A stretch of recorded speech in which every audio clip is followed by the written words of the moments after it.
Un plateau désert sur la rive orientale de l'Oronte. En contrebas, ce qui fut autrefois l'acropole d'une grande ville, Apamée. Apamée a traversé avec éclat les périodes hellénistiques, romaines et byzantines. Elle a survécu aux invasions arabes. Une mission archéologique belge est installée sur le site au terme d'un accord conclu avec la République arabe syrienne. Cette carte situe la République arabe syrienne parmi les autres pays du Proche-Orient et aussi la position d'Apamée. Les travaux de la mission belge à Apamée au cours de la campagne de l'année 1970 fourniront le cadre de cette émission consacrée à l'archéologie.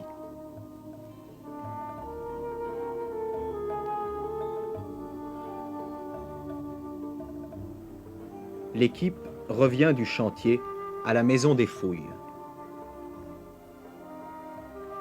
L'archéologue a cessé d'être un chasseur de trésors isolé, son travail s'intègre dans celui d'une équipe.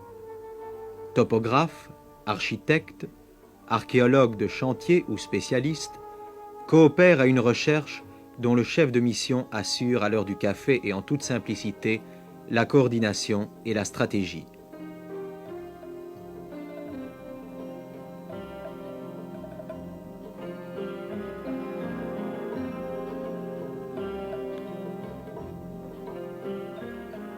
Il a fallu résoudre, avant d'ouvrir la fouille, une série de problèmes matériels, comme par exemple le recrutement de la main-d'œuvre. En 1970, la mission a employé 125 hommes pendant 2 mois, répartis sur 5 chantiers. La responsabilité du recrutement de la main-d'œuvre incombe au chef de mission, assisté du contremaître. Elle se complique d'un problème d'équipement. Les ouvriers, chacun selon son emploi, reçoivent des pioches ou des pelles.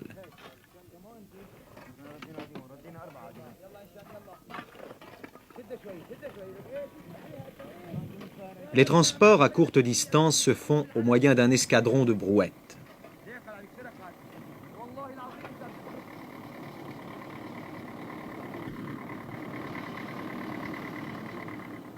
Quant aux tracteurs, loués avec leurs chauffeurs au prix du salaire journalier de 7 hommes, ils sont réservés au transport à longue distance et à l'acheminement du personnel.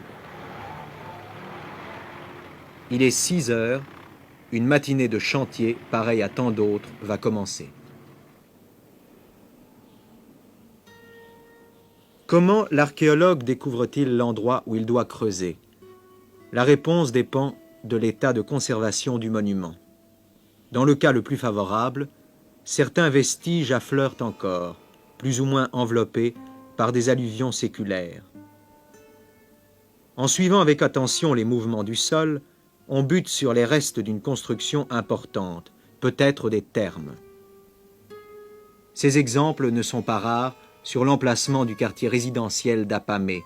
Des reliefs significatifs émergent du plateau, comme ce tour de porte. Son caractère monumental indique la présence d'un îlot résidentiel dont probablement les fondations sont encore en place sous le sol. Mais très souvent, le monument est enfoui dans la terre, comme ce tombeau monumental d'époque romaine. Dans ce cas, le gisement peut être trouvé par hasard ou connu par des textes, des photos aériennes, des reconnaissances en surface et des sondages en profondeur. On tombe rarement du premier coup sur le bâtiment espéré. Aussi, l'archéologue devra-t-il presque toujours ouvrir une ou plusieurs tranchées exploratoires. La tranchée, en recoupant des éléments de maçonnerie au fur et à mesure de son avancement, permet de localiser et d'orienter avec précision un ensemble architectural. Celle-ci, menée à l'angle de 2 rues, a rendu possible l'étude d'une nouvelle insula particulièrement riche en mosaïques. Enfin, lorsque la fouille commence dans un terrain particulièrement délicat, on recourt au quadrillage pour l'implantation du chantier. À l'aide d'un cordeau et de clous, on délimite un périmètre carré qu'on peut répéter si la surface l'exige. Cette méthode ordonne le déroulement du travail et la reconstitution des trouvailles dans la perspective historique qui est celle de tout archéologue. L'endroit de la fouille, une fois repéré, le dégagement général commence sous la responsabilité du chef de chantier. À lui de mettre en œuvre le matériel dont il dispose et d'exercer une surveillance incessante sur ses ouvriers. Les pelleteurs sont chargés de ramasser la terre détachée par les piocheurs.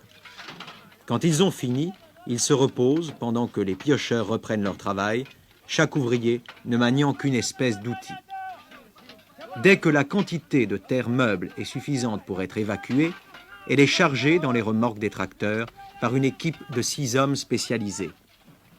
Beaucoup sont des vétérans qui ont acquis un tour de main et un coup d'œil précieux.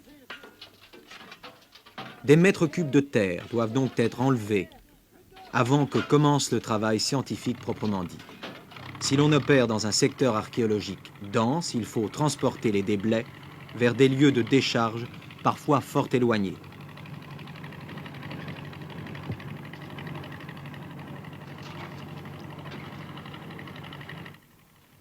Si l'excavation est isolée et, dans tous les cas, si elle est destinée à être rebouchée, on entasse les déblais à proximité. Problème d'organisation, mais aussi de vigilance pour le chef de chantier. Qu'aucun mur ne soit détruit, qu'aucun objet important ne soit emporté avec la terre.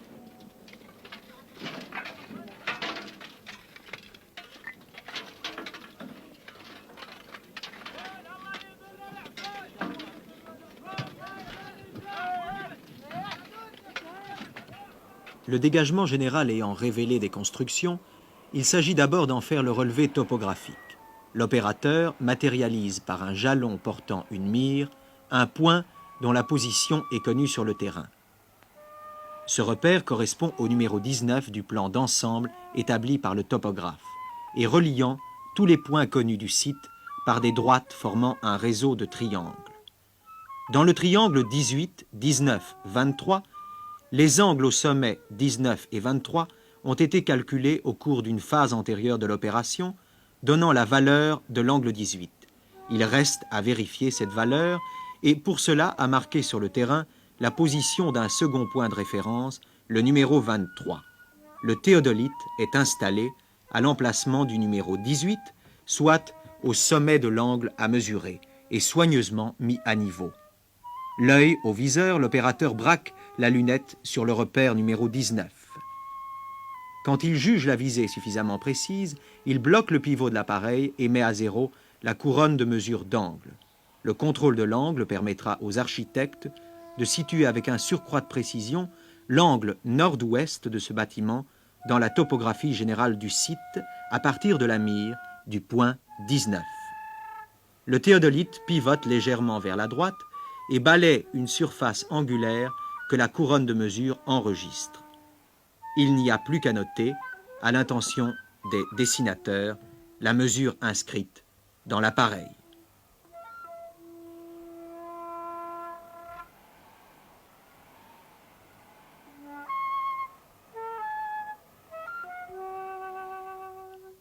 Le théodolite est réservé à la mesure des angles horizontaux.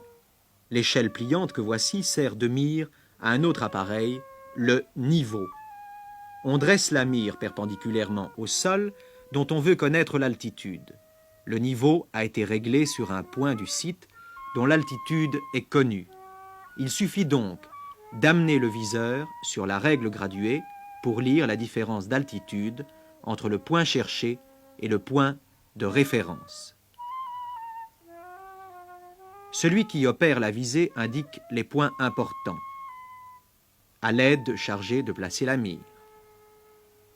Sa lecture terminée, il crie la cote à l'assistant, chargé de les noter sur le plan.